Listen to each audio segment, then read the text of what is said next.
Hi guys! Welcome back to my channel. For today's video guys, I'd like to show you what I purchased from MAC. Kasi gusto ko yung kulay na lipstick ng light, very light lang na ma-brown. Konting brown lang, so light. Ayoko na mayroon na ako kasing sobrang red, tapos sobrang dark red. So ito po yung napili ko. Bumili ako last Friday. So, yan ay tig 140 SR sa MAC mismo doon sa Red Sea Mall ko binili. Yan ang kulay niya siya. Ang ano siya, maximal ang tawag. Ang ano niya, parang series nila ngayon. Ano siya, twig twist ang tawag. So, I'm the number A93. Kung gusto nyo yan, A93. Tapos, ayan, yung kanyang packaging. Twig twist. Ang number ay 690. So, buksan na natin at ipakita natin kung ano yung kalooban niya, guys. So, ayan. Pinaikot-ikot ko muna yan para makita niyo yung kanyang packaging. Actually, ang hirap niya buksan. Kaya yan. Ayan, nabuksan ko na. Kung anong color ng karton niya, yung kanyang packaging, yun din yung kulay sa kalooban niya, guys. So, yan. Alam na ninyo kung anong shade meron ako. Anong shade na binili ko. Light lang siya. Very light lang. Light brown.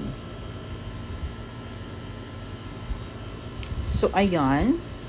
Sa baba niya, meron siyang, ano din, number ng lipstick. Then, yung pangalan niya na Twig Twist. Ewan ko saan nila nakuha yung pangalan. So, ngayon, buksan na natin.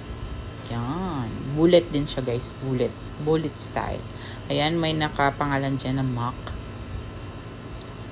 So, iikot na natin. Malaman natin kung gaano kalaki at kahaba itong lipstick na to. Yan. Diba? Very nice.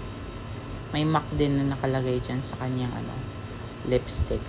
So, very nice. Ayan, MAC. Gustong-gusto ko yung kulay niya, guys, kasi very light lang siya.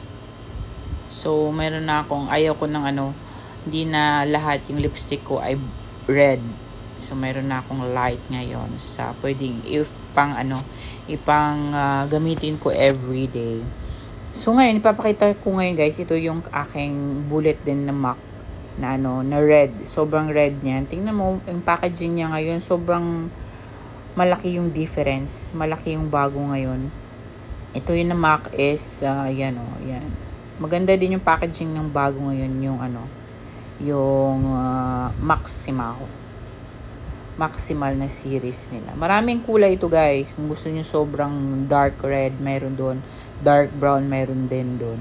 So, ngayon, pakita ko sa inyo yung nabili kong dati pa to. Siguro 1 year ago. Ayan, konti na lang, guys. Konti na lang. Mauubos na yan siya, kaya nagpalit na ako. Then, mayroon din akong mini. Mini siya na MAC. Ang kulay naman niya, dark, sobrang dark red. Yan. Pero maganda siya, guys. Ang ginagawa ko, hindi ko masyado dina-dark yung pagdiin para hindi masyado akong bruha. Light lang.